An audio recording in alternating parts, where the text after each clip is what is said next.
Alumni Interest Group Roundtable. We are so lucky to have Valerie Plame with us today.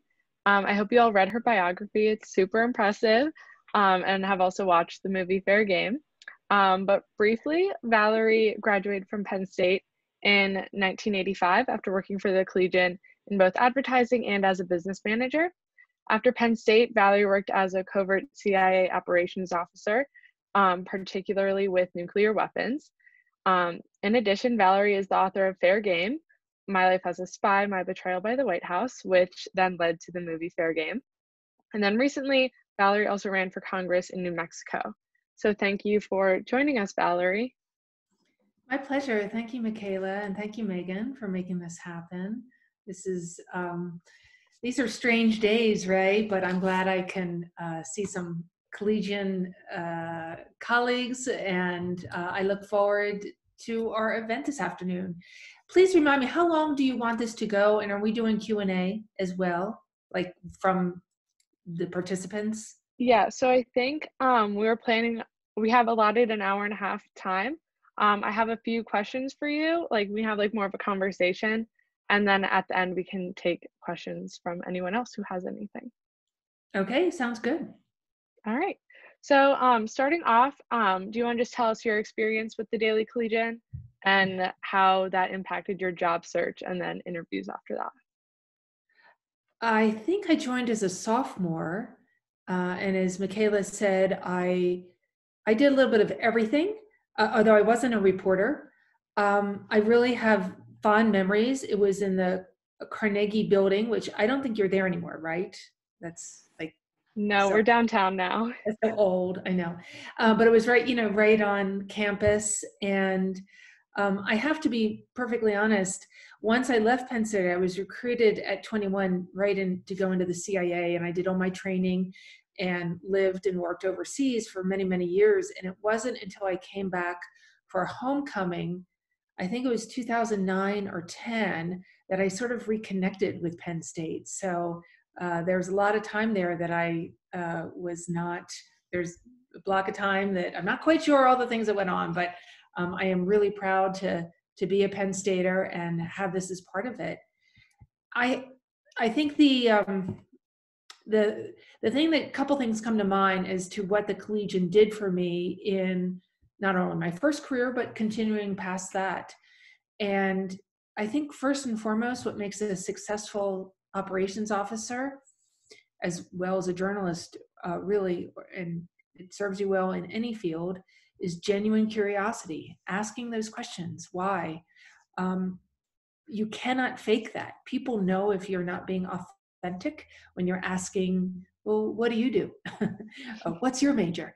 And my time at the Collegian, because it was those two pieces coming together, there was both the editorial side and the business side, very different sorts of people that were attracted to either of those. And then, of course, the reading public and the advertisers. For me, I found being able to move smoothly between those different groups and those stakeholders and what they wanted, and bringing that curiosity with me was really helpful, and something that carried over into what I developed in going into operations at the CIA. So I have really good memories, and they were positive ones, because not only the friendships you make and the sense of community, but real pride of you get to see, you're doing a tangible project, which you don't always get to see. Like, I did that every day, so it felt good on many counts. Yeah, that's awesome. I can definitely tell, just like going through, and like I'm only a junior, but like I have just learned so much, and like I love my major so much more because now like I know like more things that I can do with it. Mm-hmm. So that's awesome. So did you have like an interview process for going into the CIA after Penn State? Absolutely. They came on campus, and it was really only by chance that I was able to attend the interview. I don't remember exactly. I think I was scheduled to go on spring break down in Florida with my girlfriends, and something happened and that fell through. So I think I went back to campus early, and they happened to be holding those sessions then. And that initial one was very, very abrupt and not really informative. It was a sort of the classic gentleman in a gray suit. And he said, well, just take the multiple choice exam. Here it is. And it'll be in a couple weeks and we'll be in touch with you. All right. So I did that, and I guess I did really well. And I proceeded down the path of applying, which took about 6 or 8 months to do the whole thing. And it's, as you might imagine, increasingly intense. They are looking at you from every different aspect. They're looking at you psychologically, your security background, any medical issues, what sort of skills do you bring to the table. It's the whole package, because it is extremely intrusive. And I can't say that I grew up thinking that I wanted to be in the CIA. I didn't at all. I had no idea that was a career option. But I will say that my father was an Air Force officer. So I did grow up with a sense of public service. He served in World War II and was a career Air Force officer. My brother was a Marine in Vietnam. He was wounded there. So I did like this idea of public service. And in the mid 80s, when this was at the height of the Cold War, so it was really, really clear who was wearing the white hats and who was wearing the black hats. And it sounded, and here's the truth, it sounded like it was way more interesting than what Eddie and my friends were doing. And I didn't, on one hand, I was jealous of them because they all seemed to have these sort of set career paths more in corporate America. Not that there's anything the matter with corporate America, but it just, they were getting job offers and they were being paid to go to these. And I had none of that. And all I knew was that as lovely as Happy Valley is, I wanted to get out of there and see the world. And so this seemed, and when you're 21, as I imagine many all of you are around that, you figure, well, why not? Okay, I'll try it out. So I was accepted into their operations. There's, very briefly, I'll explain, there's 4 main parts of the CIA. There's the operations, and that is where they primarily, that's the reason it exists, to provide, hopefully, quality intelligence to our senior policymakers. There's a Directorate of Intelligence. Those are the analysts that are writing up those reports that coming in from around the world from different sources. There's the Directorate of Science and Technology. Everyone knows who Q is in James Bond. And although no shoe phones, never used a shoe phone. And then finally there is admin. So I was in the vanguard of women that was hired specifically to go into operations, because prior to that, and it still is very much, it is an old boys network. That is that it was founded shortly after World War II ended. And they drew from the Ivy League white male to become those generations of those officers going out and recruiting spies. And slowly it was dawning on them that they needed, if they really were serious about this, one of the things they really needed to do was become more diverse in who they had in their employment. So not only was I female, but I'm pretty sure I was one of the early ones that actually came from a state school. And I quickly felt like, I didn't know what to expect. Believe me, I had no idea. And certainly the internet, as we know it today, did not exist where you could research everything. I had my reservations, but again, at 21, you're like, why not? And I liked the idea. The people that I were with were so smart and so interesting. And so they put us through all this training. In my case, you do paramilitary training, and then you do tradecraft training where you kind of learn how to be a spy, how to communicate, you do all that. And then depending on where you go overseas, there might be more training with language or surveillance and so forth. And I ended up overseas and in my first assignment, and that led to the next. And over time, I developed my expertise in nuclear counterproliferation, which is where I really found my home and my passion for what I was doing. Wow, that's awesome. Just hearing your story is really inspiring. So sounds like you need like a lot of confidence to go through this, especially as like one of the few females. So how do you think like the Collegian helped you like gain confidence and like know what you were doing? So, good question. I can't say that there's a direct line per se, but anything that you're going to be doing while you're at school in this relatively protected environment, um, where it doesn't seem to you, but you have fewer worries than you will, um, that allows you to explore, allows you to ask those questions of yourself. Well, and find out for yourself, what am I good at? What are my strengths? And what am I not so good at? What do I want to stay away from? Those are questions that I think young people don't ask themselves or reflect upon deeply enough because there's all sorts of pressures on you. Sometimes your parent or parents are bound to determine that you're going to be a lawyer or something else, and that's not really what you're good at.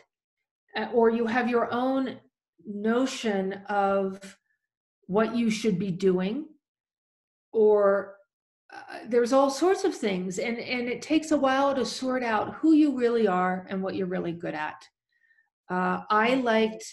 I did a stint selling advertising. And the reason I liked that, it wasn't because I'm out moving around. I'm going to all the merchants downtown on College Avenue.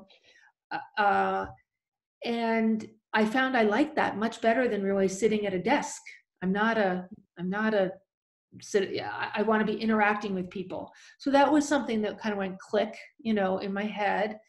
And so that the best way to answer it is whether it's frankly the Collegian or any extracurricular activity that you throw yourself into, you're just learning. Everyone here, you're learning who you are and where you want to contribute. And so any of these hopefully will begin to add to your understanding of what you want to do. And if you're lucky, it actually leads to a career or something that you can do to pay the bills. But in any case, it's going to tell you more about who you are. Awesome. Yeah, that's really good advice. Um, so yeah, you said that you just like luckily came back in time for this interview. So do you think it's like just important to just go to as many interviews as you can, try to kind of find where you would fit best? Absolutely. And if for nothing else, in terms of those interviews, and they have that career center, I'm sure it's way better than when I was there, which it wasn't very good. But it's just for the practice of it. And some of them will try to trip you up and throw you off your game. I think the reason I honestly, looking back, the reason I did so well was because I hadn't thought it all the way through. It's not like, oh, this is something I wanted my entire life and I'm all nervous for the interview and then the resultant interviews. It dovetailed nicely into something I already felt, which was going overseas, public service, something international, and had the human element to it. But it's not like I could have told you what that was. So interviews, I would absolutely recommend that you do what you can. Go to the ones you can, even if you think you have no interest whatsoever. And if you really, I'm a big believer in when you get to the point where everyone talks about internships, and it seems to be way more intense than it ever was. And yes, they are important, but there's a lot to be said about getting that experience. But there's a lot to be said about doing informational interviews. And by that, I would consider, say you're more academically inclined and you're thinking of yourself maybe at a think tank in Washington, D.C., you could see yourself there. Well, if you call up these think tanks or email them, they're going to be like, no, sorry, no openings, end of story. And that just ended that right there. But if you write them and say, I'm going to be in Washington this week, and I would love to stop by just to an informational interview. It's less threatening. They don't have to explain to you that they don't have any spots. And then maybe your own anxiety is ratcheted down a little bit, if you know what I mean, but you still learn, right? And then as you're walking out the door, you actually have a real conversation with someone who says, this is the greatest place ever to work, and you want to, or someone will tell you, don't apply here, it's awful. And so that's, I think it's just important to be very open to different possibilities. And I remember feeling that pressure even then. Like I said, all my friends I felt were getting jobs. I had no job, and oh my God, what am I going to do? And I feel very fortunate that in many ways I fell on something I happen to be really good at, and it unfolded into a career. But I couldn't have told you that let me tell you for sure. Yeah. I think informational interviews would be really helpful, because I know, at least for me, I get so stressed out about interviews and like, this is it, or like, if this doesn't work out, nothing's going to work out. I know nothing's going to work out. Yeah, well, it's just it lowers everyone's anxiety.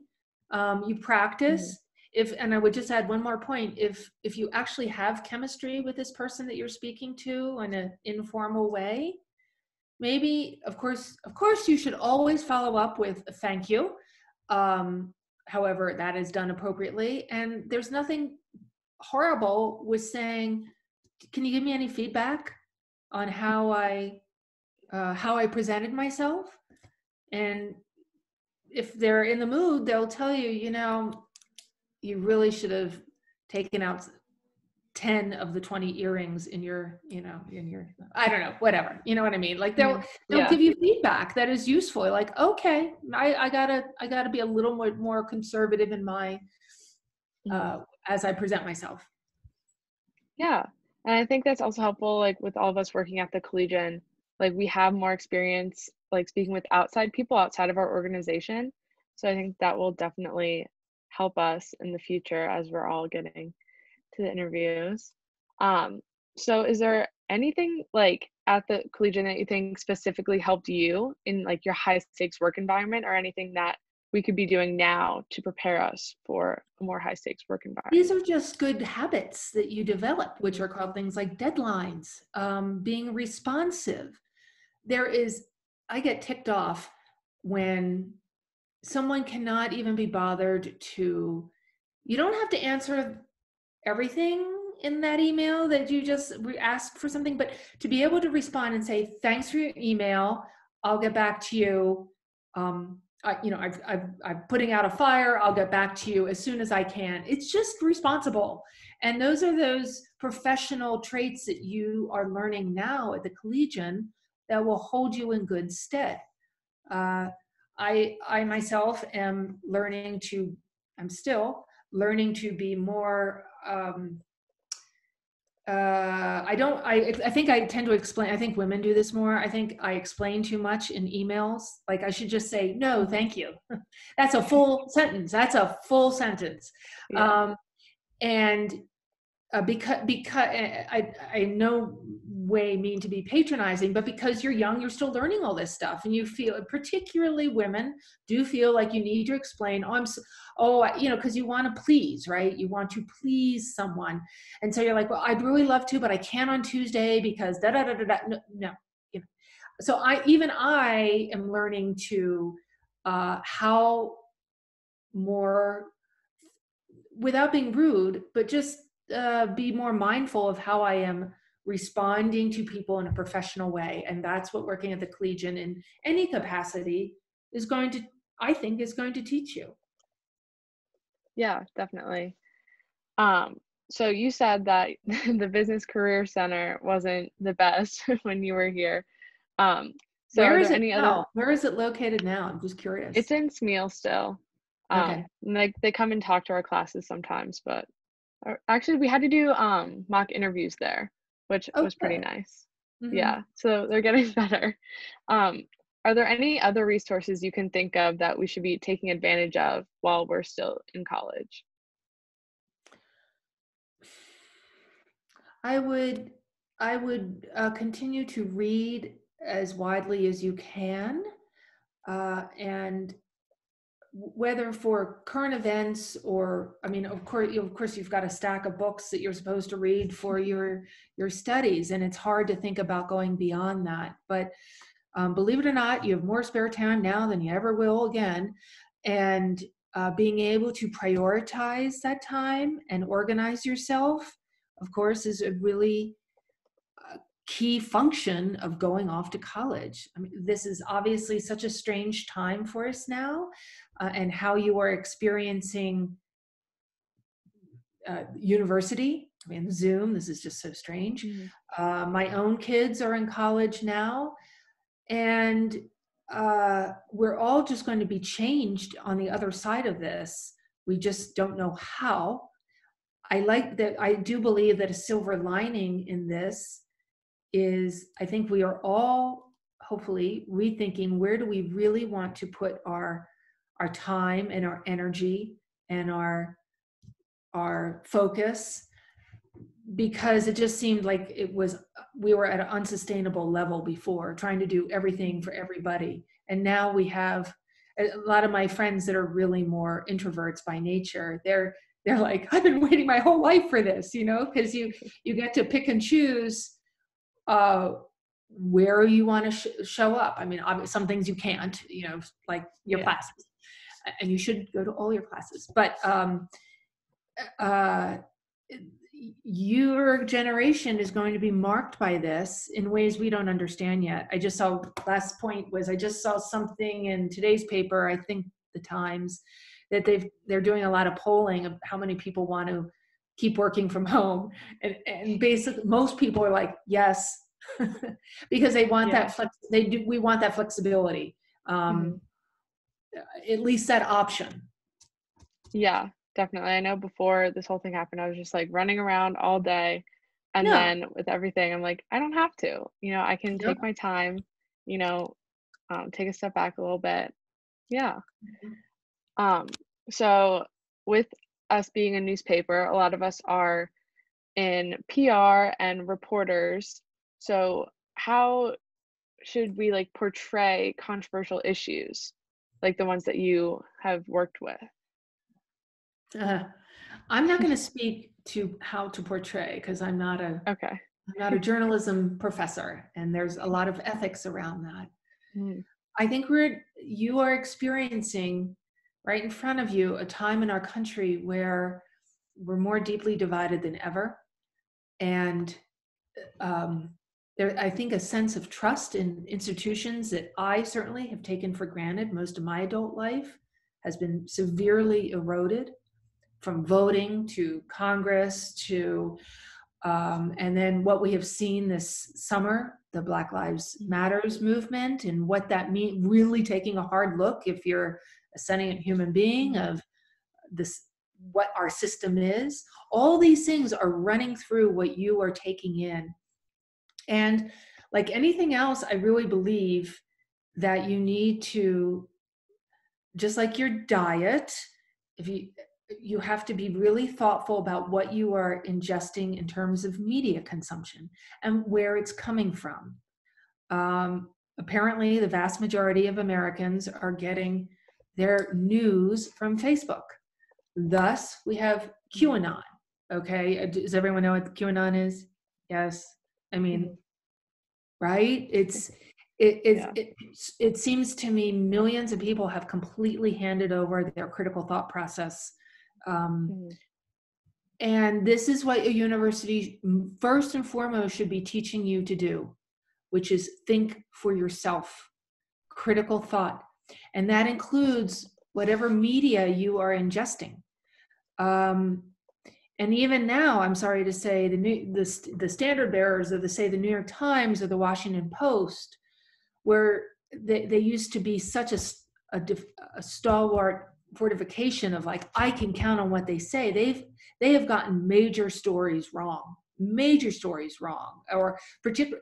And some examples were this summer of the protests and all of that. So that's true. So it's more important than ever to really consider your source of information. And because I've always had an international bent, I always do like to look at international papers. What are they saying about what's happening in our country? Whether it's a BBC or Israeli paper, whatever. There's almost always an English language version. And you have to seek it out. The easy thing is to scroll through your Facebook feed or Instagram and just sort of and who doesn't do that, mindlessly absorb this stuff that comes across. And it has its place,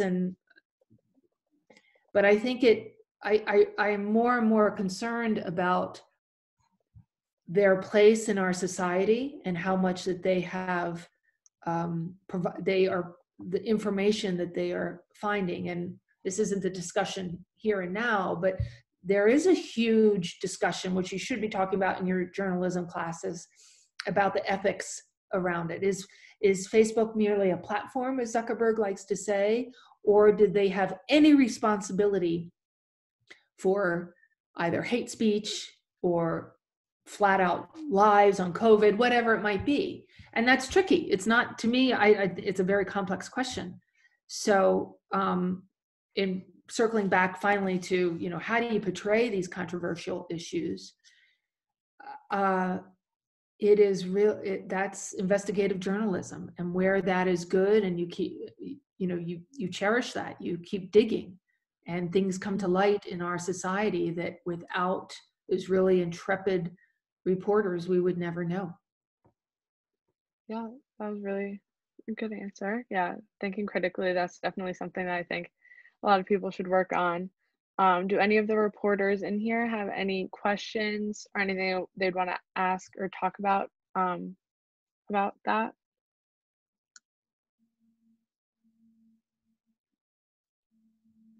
You can think about them. Yeah. So why do you think, just moving more into like other companies, because you have been working in lots of other things, why is it important for a company to manage its culture and like its conduct risks? Mm-hmm. I think risk, and we're understanding that now. I'm not affiliated, but a good friend of mine runs something called the Santa Fe Group, and what she does is something called third-party risk. And what that means is, if you are you're some corporate entity, you're working for a corporate entity, in most cases, if not all, you are going to be relying on outside suppliers, or someone is supplying your software, or someone is doing your logistics, all those many pieces. And therefore is a huge it's called third party risk of, maybe you're a good actor, but that party that you're contracting out to is not, they're a bad actor, or they provide, or maybe it's not even intentional. So I think, as all of us are recognizing now, how important culture is in any organization. I found through the years, I would say without question, the organizations, whether they were nonprofit boards, the Collegian, the CIA, whatever I've been involved with, were always better organizations when there is really strong diversity at the table. And that comes in all different flavors. It's not just gender. It's also race, ethnicity, backgrounds, sexual orientation, because you might not think that you have any sort of prejudice against any one group, and that's wonderful, except you haven't thought it all the way through. There are a lot.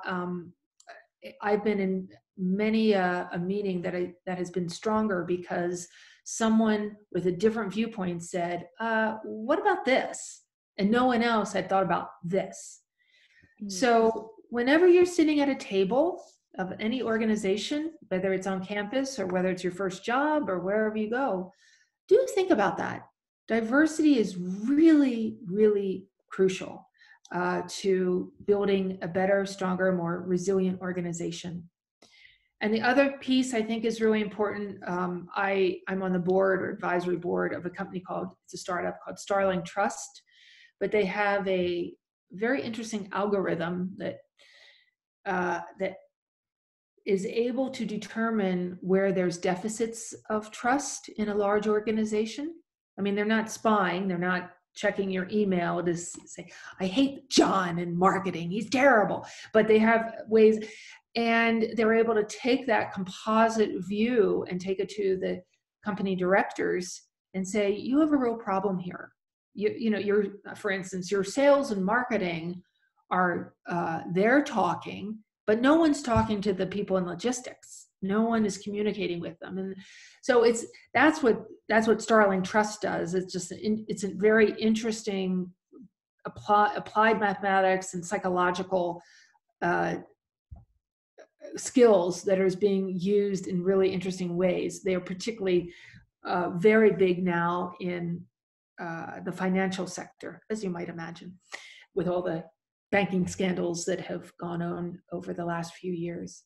So in addition to diversity, trust is also very important in any organization you find yourself in. Mm-hmm. So how would we go about facilitating that trust then? Like, is it just like more meetings with everyone all together, or like everyone talking to a specific like HR person and they can kind of figure it out? Having worked for the government, I'm very leery of yet more meetings. But it is. I realize this might be a little thing, but it was a big light bulb moment for me, which was I realized when I was working at CIA headquarters at some points that because I'm like such a conscientious person, I'm working at my desk through lunch. Meanwhile, Mm-hmm. all the men are going to the cafeteria and they are having lunch, networking with different people. And one, that's just smart sort of politically to expand your network. But that's also one way you build trust is through personal relationships. And it's showing up when you say you're going to show up. And it is, as I say, sometimes as simple as, thanks for your email, I'll get back to you tomorrow. Like someone knows, like, I got your ball, thank you, I got it. And you all know that I'm sure you've all had your experiences with study groups. You know immediately who you can trust and who's useless and who will actually show up and do the work. Yeah. So you've been in a lot of high risk situations, and even I think going to the CIA was a risk compared to going into, say, corporate America, like a lot of your friends did. So do you think that taking that big risk and that leap was beneficial to you? Like, do you think? Absolutely. Yeah. Not everything. I mean, it really changed. I had twins, but I waited until I was really old to have babies. So that sort of changed everything for me. And that equation, of course, is different for everyone. But earlier on, when you have fewer responsibilities, you can afford to take those leaps of faith and say, let's try it out. And it's not, I know I look at my own kids and they can get pretty wrapped up in what is their major and oh my God. And I keep trying unsuccessfully, but to reassure them that doing well and demonstrating that they can,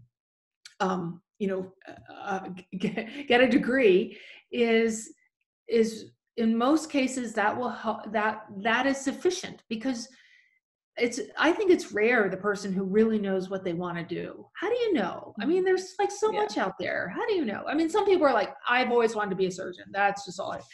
But for the rest of us, it's about using this time as wisely as you can to expose yourself to different people, different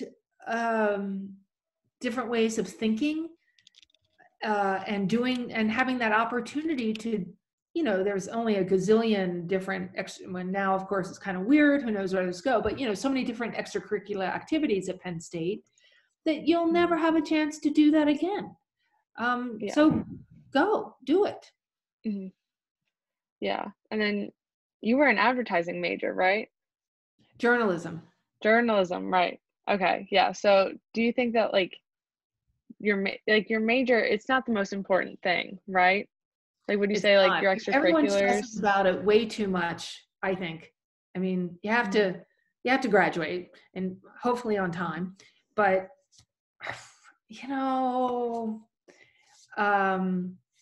I think it starts mattering a lot more if you're doing graduate work, and then if you go on beyond that in certain fields, they really want to know what you did. But I think if I were hiring someone fresh out of school, I want to see, did they show leadership? Did they show initiative? Are they responsible?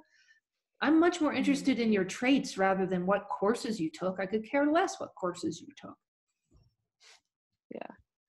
So the last question I have for you, so everyone else can start thinking of questions. What would be your biggest tip for us right now, like getting ready to go into the working world? Like, what can we do at the Collegian or anything else to just differentiate ourselves in going into the working world? Mm. That's a good question. We touched on a lot of them, which are already go to as many interviews, informational interviews, and expose yourself as much as you can. Do a lot of reading, and as you get ready to, like, how many, show of hands here, who's a junior, who's a sophomore, junior, senior, sophomore, juniors, seniors. Some can. Yeah, so a little bit of everything. So this is such a strange time now, for sure, but you use your time wisely to expose yourself to, as I spoke about how important it is, the diversity of what Penn State can offer.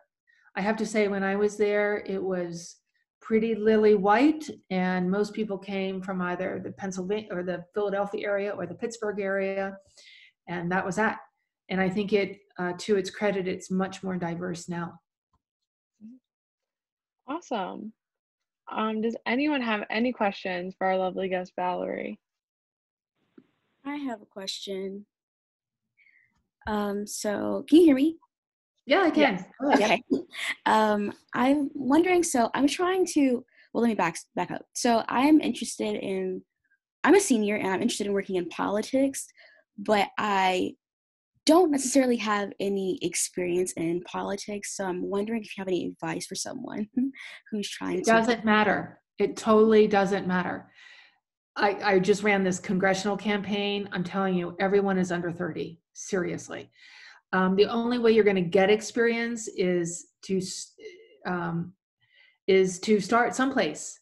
Okay. And what that means is you're willing to be maybe an unpaid intern for a while, maybe a couple months. And they're like, oh, she's serious. She can actually do stuff. Start with your, wherever you're from. If you have any, who your representative, I don't know where you want to go or do, but seriously, don't worry about experience. I would not necessarily hire someone for my campaign that had a political science degree versus someone who had any other degree. I don't care. I want to know, are you passionate? Do you have integrity? Do you follow through? Those are the things that I care about. So you can start there with with a full knowledge that there's not people walking around with huge experience at all in all of, because politics, it doesn't pay very well. It's got really bad hours. People have to be passionate about it and to get into it. So that's what they're counting on. I'm also curious.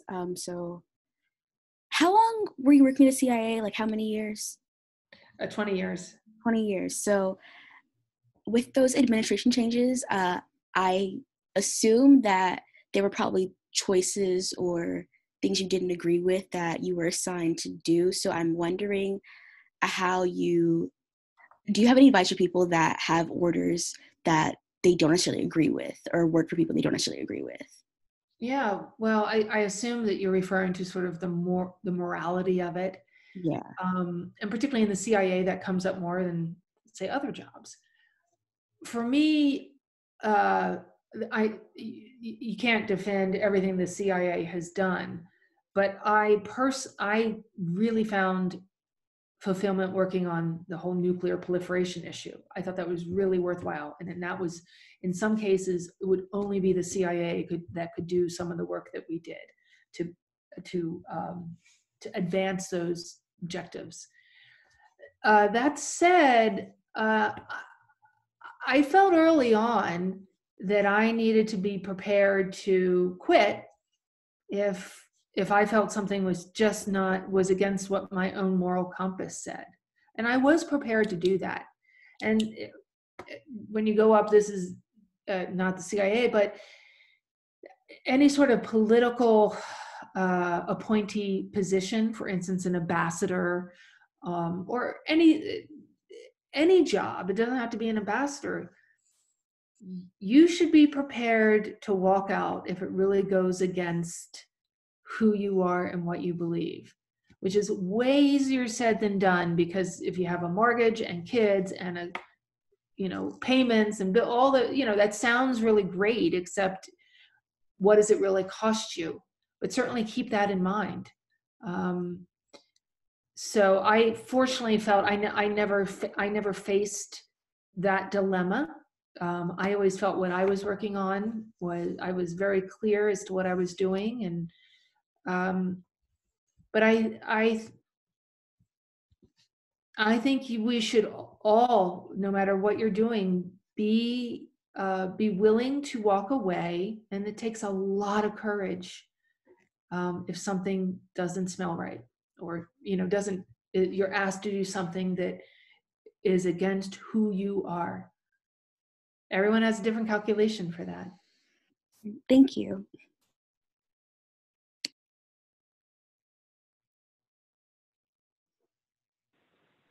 Yeah, go Thank you, ahead. Markayla. Oh, sorry. I was just saying, thank you, Markayla. Those are great questions. Hi, I'm Jess. I'm on the news staff at Collegian. I just wanted to ask you, if in your personal life, when you're like dealing with stress, or like you have like bad days and like you transfer to your like work, what's like a good advice for people who are like struggling in their personal life but like still has to do like all this work? Yeah, we all are experiencing extraordinary stress right now.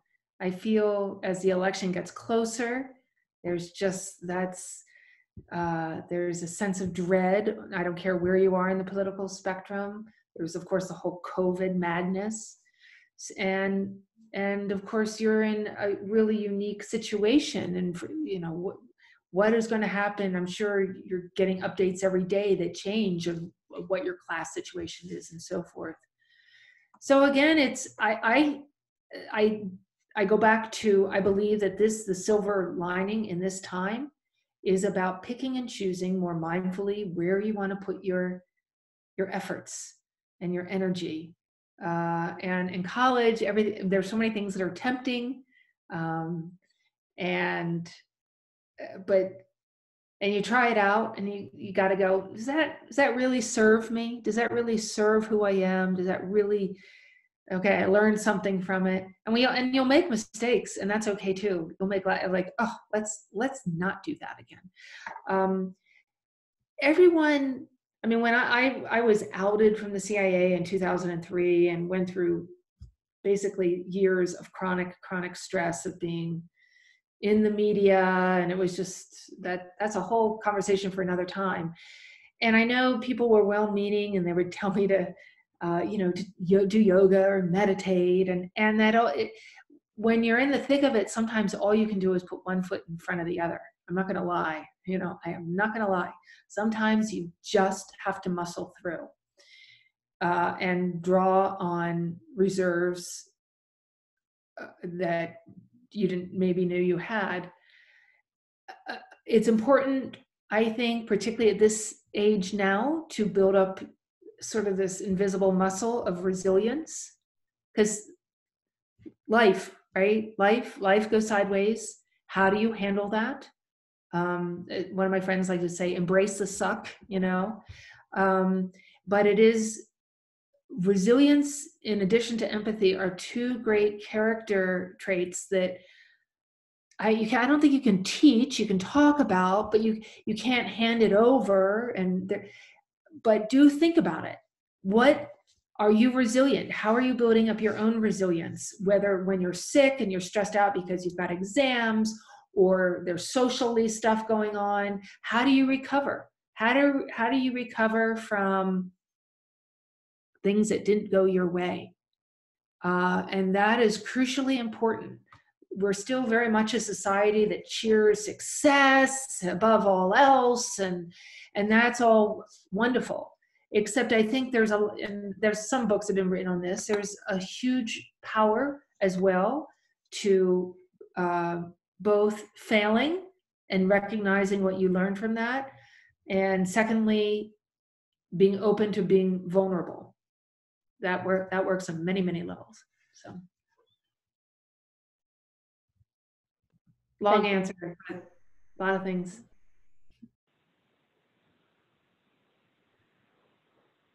Anyone else? Valerie, hey, Jordan Hyman here. I had a couple. I'm like Megan, a member of the board for the Collegian AIG. So just to reiterate, thank you again for your time today. Of course. And actually, so I was meant to pass along a greeting from, and I hope I don't botch the pronunciation of her maiden name.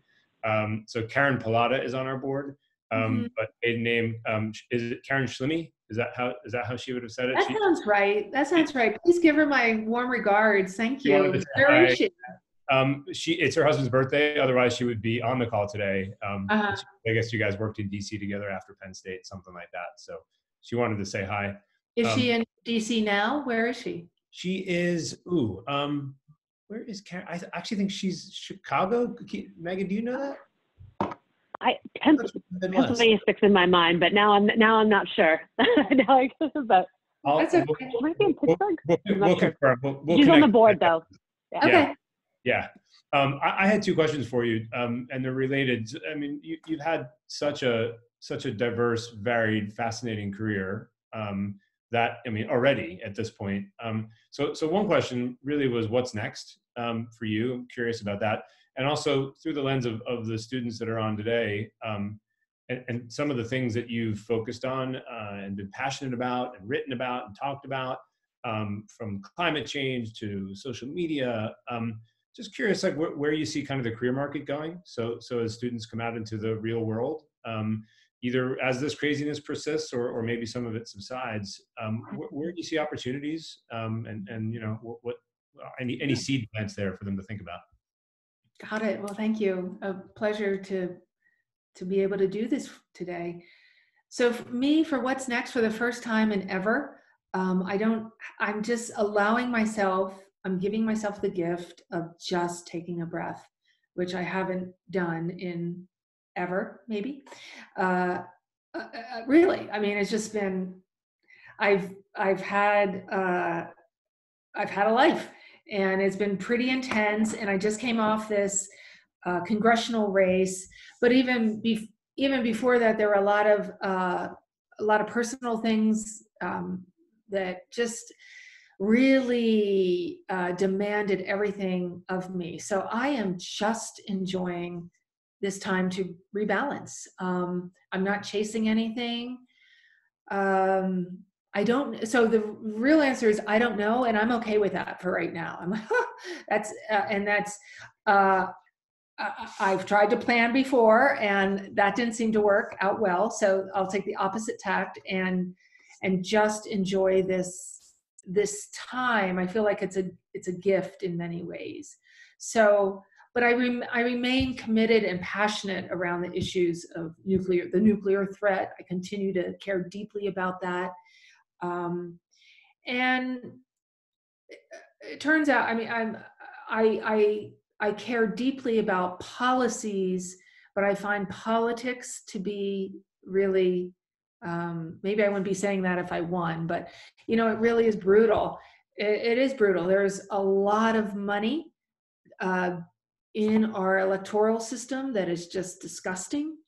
And the whole Citizens United decision, I think, was probably one of the worst decisions that the Supreme Court has handed down. So I care deeply about where our country is and where they're going. And I thought that I wanted to be able to serve in Congress, and that didn't turn out. So I don't know what that will be, but I still want to do that. And my sense of dread and alarm as we move closer to the election, and what we know and who knows what we don't know regarding election suppression, voter suppression, is just so, I just want to scream. So I don't know all that. The real answer is I don't know, but I still care about a lot of things.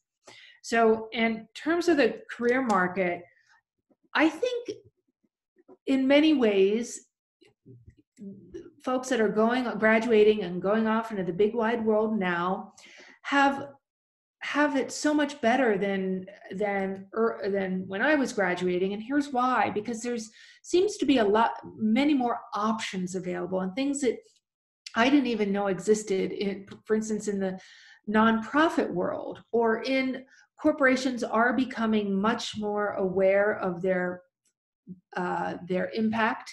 So even though they might be a corporate entity, they have an environmental slice to them, or how are we impacting the community? These things never existed some years ago. So I believe there's a lot more possibility to apply what we talked about earlier. What are my strengths? How do I apply that? That are relatively new. Of course, you can get hyper-focused, and if that is your personality bent, whether it would be in computer and AI, but I'm a huge advocate of travel in all its many forms, particularly right after school, maybe taking a break. Other people strongly disagree with me, but I just think I wouldn't be the person I am today if I hadn't traveled far and wide, and I saw and lived things that I never would have otherwise. Sometimes it absolutely is the right thing to go right into grad school or go right into your job, but hopefully at some point you all will have an opportunity to travel, and I would strongly encourage international travel, just because it is an eye-opening experience in so many ways that you can apply to whatever you do. And it always kind of makes my hair curl when they say something like, only 20% of Americans have a passport. It's like, oh my God. So that's a great question. And that is my best, most probably superficial answer, but it's the best I can do for now, Jordan.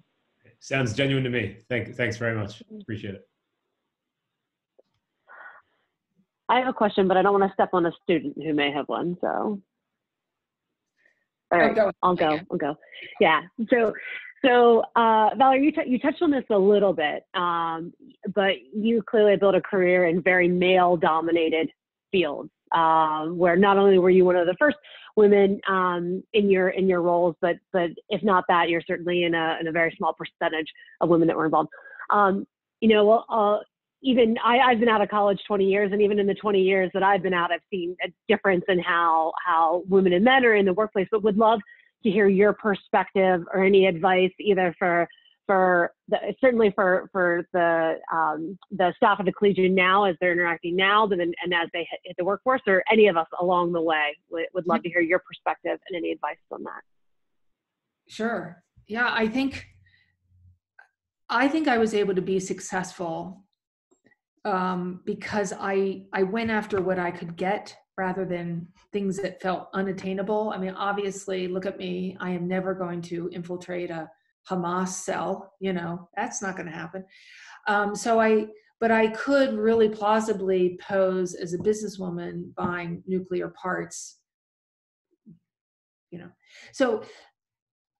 And I was also fortunate. I did not have direct sexism. I know some of my female colleagues did, but I didn't have bosses like, well, sort of. I will say this, that my daughter, I have twins. I have girl boy twins. They're 20 years old. They're both rising juniors. And particularly my daughter, but both of them really, now because of the whole Time's Up and Harvey Weinstein, and that there's a vocabulary now that literally did not exist when I was starting out in my career. I couldn't have told you what sexual harassment was.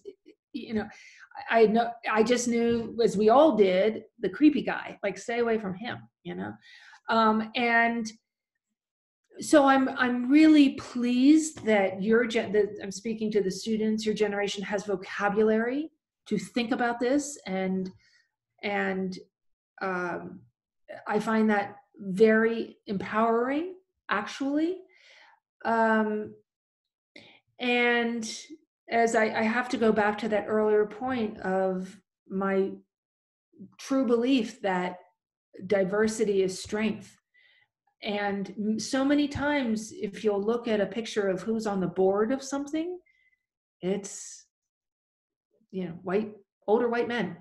And so you have to continue, as a society, we must continue to say, this isn't right, keep going. This isn't, we need to change this up. In terms of advice of moving through that, I go back to thinking about, I really focused on what I knew I could do and my strengths. And so that is how I think I was able to be successful. I would say maybe uniquely in some ways to the CIA, being a woman is definitely to my advantage in operations, because one, women are much less threatening.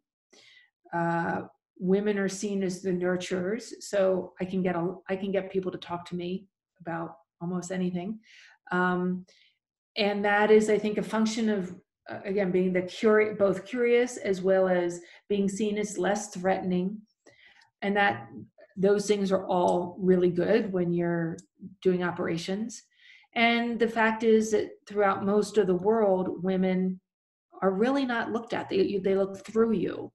And that's okay in terms of, if you don't want anyone to know what you're up to in a certain part of the world, it's okay not to draw attention to yourself. So I mean it by that.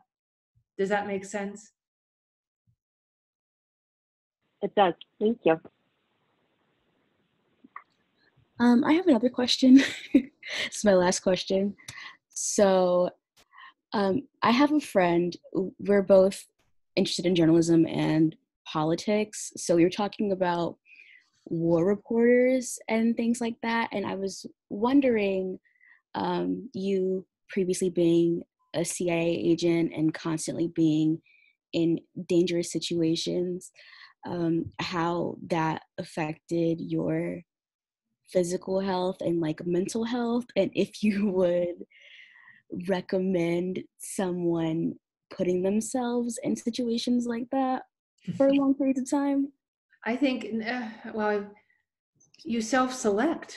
I think men and women alike, certain personalities are drawn to that adrenaline of danger and of being in the action. I think that is, I think of these, particularly the female, but any war correspondent, that they feel most alive when there's rockets going over their hotel.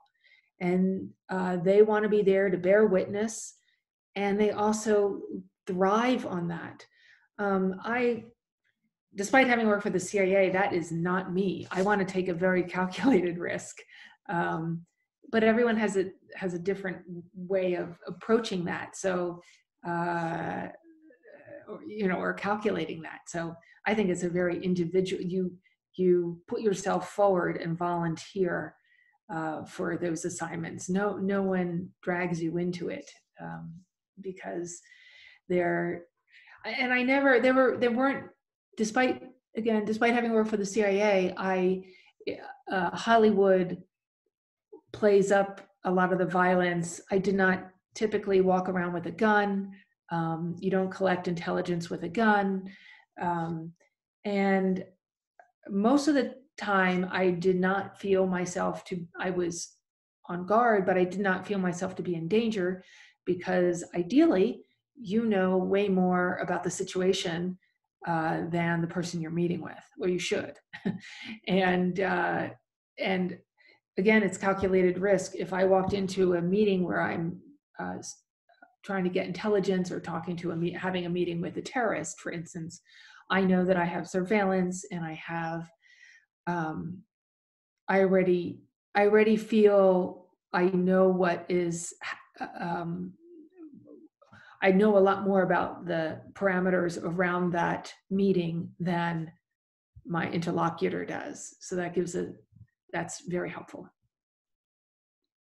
Thank you. I have a question. Sure. Yeah. Hi, my name's Sarah. I'm a journalism major here at Penn State, and I want to go into like investigative stuff. And I also want to like travel when I get out of college and stuff. And you said you are a big encourager of that. And you said, well, any advice for like people that do want to travel, for people that like, not a lot of people support my idea of like traveling after school. So do you have any advice at all? I don't know. I don't know what you think of it, but. Well, again, of course, one big question is, how do you pay for it, right? How do you pay for it? Who's going to, so you can either, many people have sort of worked their way around the world. They'll work for, in a kitchen someplace, make enough money, and then move to the next place. And that's the rough way to go, but it's absolutely been done. And it seems there's so many more possibilities of working for nonprofits, NGOs, that at least will give you food and shelter. Okay, that at least gets you out there. You never know what doors open up. Forget it. Like I said, forget about planning. Just take it, do it.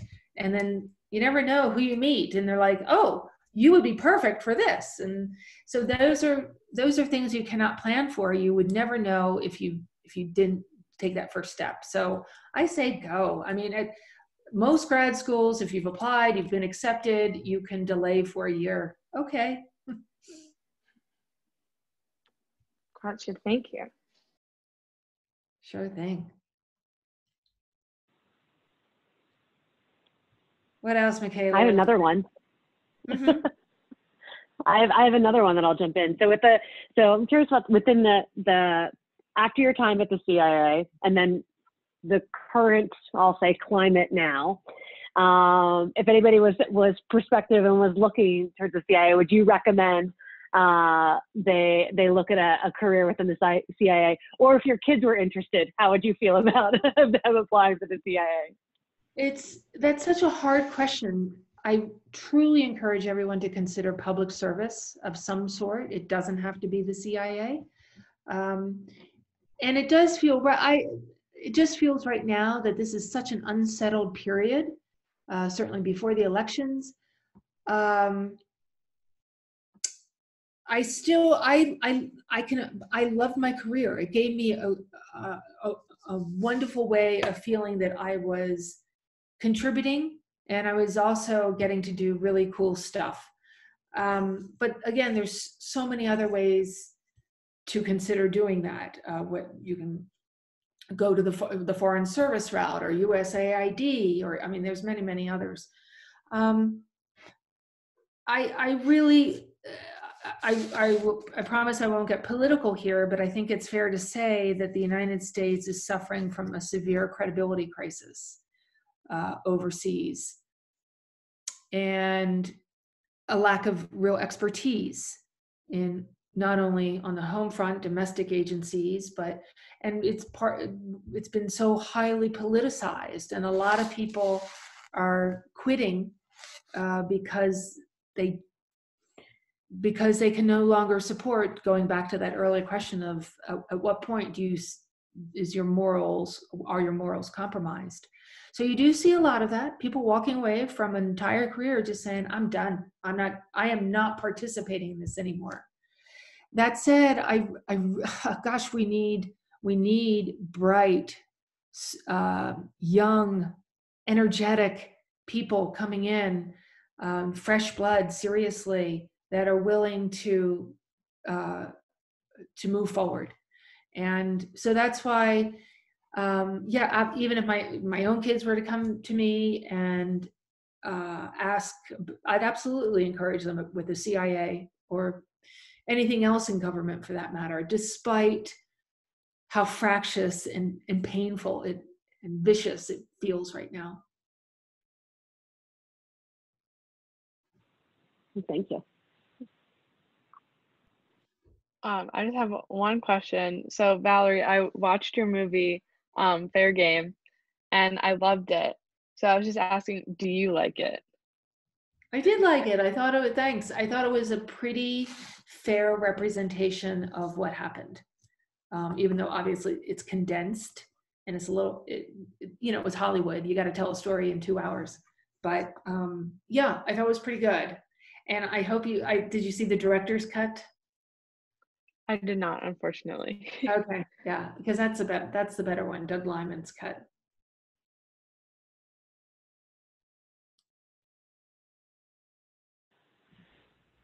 I actually have one more question. So I'm actually a film major, and like I definitely want to work in that like industry, like indie. I mean, for your movie, like, did it like represent your life like pretty accurately? And also, like, how did you feel like watching your movie like on the screen? Yes, it did present it accurately, and it felt very weird. But we did become very friendly with Sean Penn and Naomi Watts.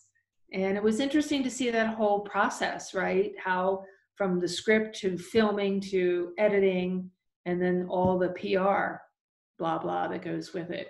It kind of feels like another world altogether, but I'm glad I had that experience. It was,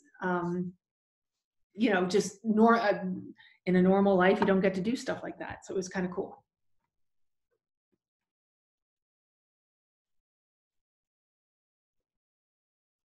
Does anyone else have any other questions or anything you want to talk about?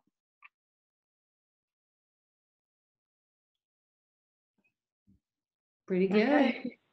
Valerie, thank you so much. It was such an honor to be here and talk with you today. Yeah, thank you so much. Thank you to everyone, and I wish you well, and I hope I said something that that either made sense or made you think again. So I appreciate the opportunity. Thanks, Valerie. That was fun. Thank you so much. Thank This you. is great. Thank you. Thank you.